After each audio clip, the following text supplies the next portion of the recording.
We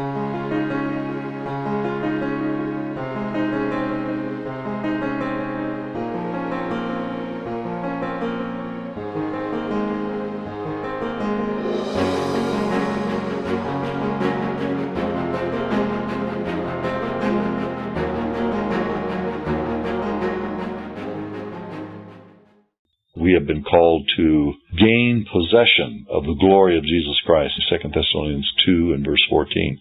We have been called, peripoiesis, to take possession as our inheritance, the glory of Jesus Christ. So how do we do that? It is through being conformed to His death and into His life. And it's not morbidity, but this last generation that we're in now, things are going to be so ramped up that the enemy is going to be on a rage. His goal will be to kill every Christian that he can. Make no mistake about it. He is a murderer, and he is going to be allowed to be let loose in such a way that the only believers that will be alive and survive unto the coming of the Lord, 1 Thessalonians 4:15 and 17, are those who have attained exanastasis, Philippians 3:11. Make no mistake about this. And that reality, if we try to assess that now, we don't have any sense or anywhere near that. Exanastasis, attaining the out-resurrection from among the dead.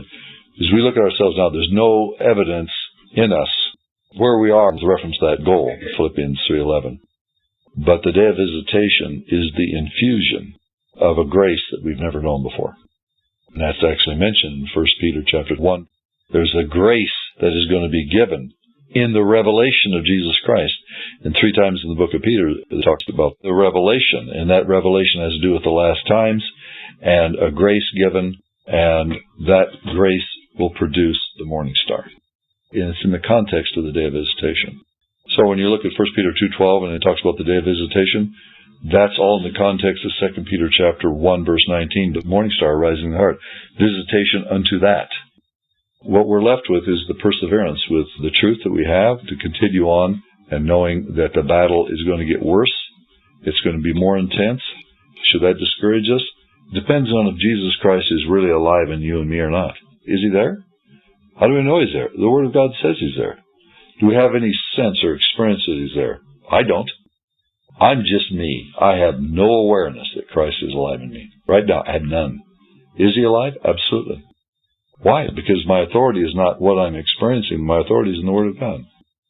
I live by faith in and of the Son of God. And I think that when the day of visitation comes, we will be in the experience. Exanastasis, there will be an experience. I have experienced that anastasis when I came back to the Lord.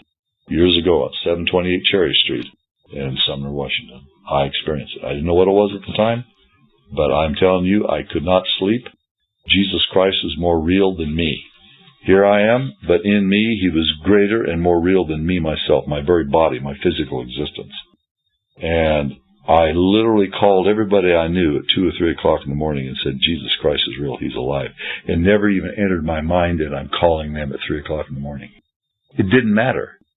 It didn't matter what time it was. It was not even an issue. Like, is this good manners? Can't you wait until the morning? No. No, there was no waiting till the morning. It was normal. And to go out the next day and look at every tree and see a divine signature in it. To look at everything in creation and see Jesus Christ as the pattern, the one that originated everything. Actually see it with spiritual eyes. And not even be biblically adept at anything. Is coming back to the Lord. The Lord will do that. He will bring about conditions at the end that will trump the immense rise of evil that is now accelerating in such a manner on a global scale that is very frightening to those who do not have any framework to where we are in history.